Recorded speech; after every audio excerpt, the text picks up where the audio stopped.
तो दोस्तों आज के इस वीडियो में हम एक ऐसे केस के बारे में बात करने जा रहे हैं जिसके बारे में आप सभी ने प्रोबेबली आज से पहले कभी सुना भी नहीं होगा, क्योंकि ये केस भी उन्हीं ही 10,000 केसेस के बीच में दब के रह गया था जो शायद से बाहर आना चाहिए था। क्योंकि हम सिर्फ उन्हीं ही केसेस के बारे में जानते हैं जो वॉरेंस के मीडिया कवरेज के थ्रू पॉपुलर हुए थे। बट एनीवेज मैं यहाँ पर एक ऐसे मिशन पे हूँ जिसमें मैं ट्राई करूंगा कि मैं आप सभी के लिए उन अनसी अनहर्ड केसेस के बारे में आप सभी के बीच उनको लेकर आऊँ और उनके बारे में बताऊँ। बाकी अगर आप सभी ने अभी तक हमारी प्रीवियस वीडियो चेक नहीं करी है जिधर हमने ऑलरेडी वॉरेंस के कुछ केसेस एक्सप्लेन किए हैं, तो आप ऊपर दिख रहे आई बटन में जाकर उनको भी क्लिक करके देख सकते हैं। तो अब बिना और टाइम वेस्ट किए चलते हैं सीधा हमारे आज के न्यू केस की तरफ।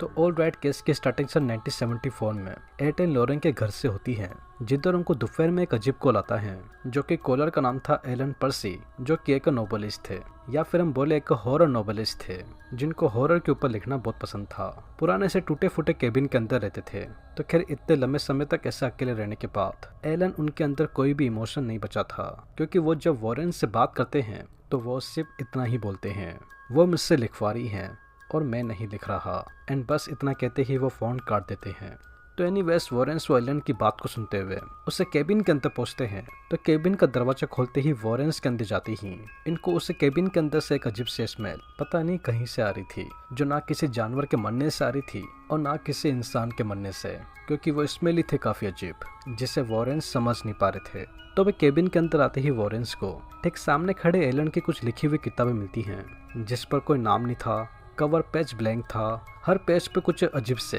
सिंबल्स बने हुए थे जैसे किसी लैंग्वेज का उल्टा ही वर्जन हो। तो खैर लॉरेन ने जब उस किताब को उठाकर उस पर बस अपना हाथ ही रखा था, तो तभी ही उसके हाथ पर आउट ऑफ नोवेयर कुछ ऐसा लिखा हुआ आता है, ही सीज थ्रू यू, जो कि सही में काफी चौंका देने वाली बात थी।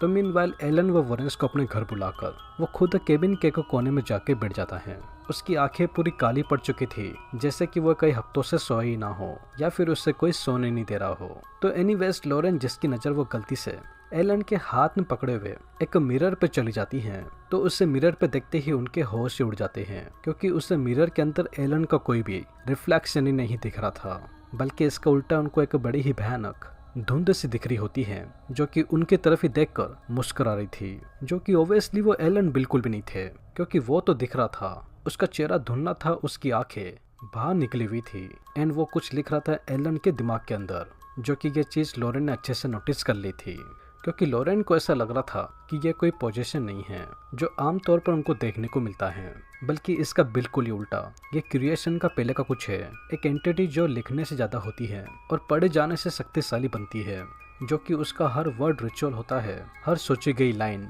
एलन उसका एक मीडियम बन चुका है, यानी कि एक मानव टाइपराइटर। तो खैर अपनी इससे इन्वेस्टिगेशन को स्टार्ट करते हुए वॉरेंस वो इसी ही केबिन के एक ट्रैप डोर के थ्रू बेसमेंट के अंदर जाकर इसे केबिन के अंदर और कुछ जांच पड़ताली करते, तो तभी ही उनको ठीक अपने सामने की तरफ केबिन के ठीक बीचों बीच एक बड़ा ही भयानक सा दिखने वाला रिचुअलिस्टिक सर्कल देखने को मिलता है। वेल वो सर्कल भयानक इसलिए था क्योंकि वॉरेंस को उस सर्कल के अंदर कुछ इंसानी उंगलियों से लिखे हुए सिंबल्स देखने को मिलते हैं, बिकॉज इस सर्कल के अंदर पहले किसी ने एक जनरल वाली किताब को बीचों बीच रखकर कुछ ब्लैक मैजिक वगैरह किया था, जिसमें उसने उस किताब के अंदर कुछ लिखा था लेकिन नाम का हर अक्षर काट दिया गया था, जैसे किसी ने नाम पढ़ते ही रिचुअल के अंदर पागलपन में उसे काट दिया हो। एंड उस किताब के अंदर सिर्फ एक ही चीज बची हुई थी, जो कि एक काइंड ऑफ वार्निंग थी, जिसमें लिखा हुआ था जो नाम नहीं लिखा जा सकता उसे लिखना भी पाप है। तो मीनवाइल लॉरेंस वो इसी ही बीच टेरेस की तरफ जाकर इससे केबिन की कुछ जांच पड़ताली करती है, तो वो उसे टेरेस से तुरंत नहीं आ पाती, बिकॉज उससे टेरेस पे लॉरेंस वो पिछले आधे एक घंटे तक बिना कुछ बोले खुली आंखों से एक ही डायरेक्शन में देखते हुए शॉकिंगली खड़ी हो जाती है, जैसे कि उसको किसी ने फ्रीज कर दिया हो।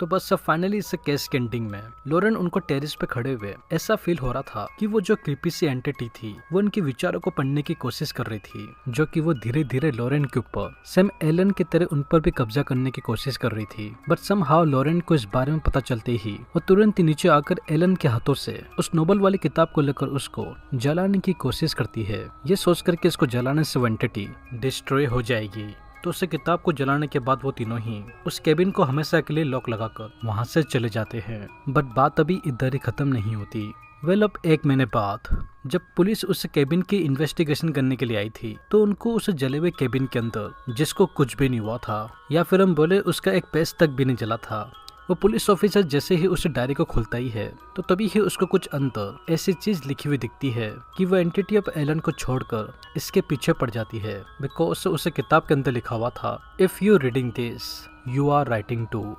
एंड बस इसी के ही साथ हमारा ये केस एक बड़े ही अनएक्सपेक्टेड नोट पे ठीक इधर ही एंड हो जाता है। क्योंकि फिलहाल के लिए हमारी आज की ये वीडियो इस creepy the seller in the wall case के साथ ठीक इधर ही एंड हो चुकी है। बाकी अगर आप सभी ने अभी तक इन स्कैरी वीडियोस की प्लेलिस्ट चेकआउट नहीं करी है तो ऊपर दिख रहे आई बटन में जाकर आप उनको देख सकते हैं, क्योंकि अब बहुत ही जल्द इस चैनल पे a lot of scary content आने वाला है। तो मेक श्योर आप सभी ने अभी तक चैनल सब्सक्राइब कर लिया होगा, और अगर नहीं किया तो कर लो। तो तब तक के लिए take care and peace out.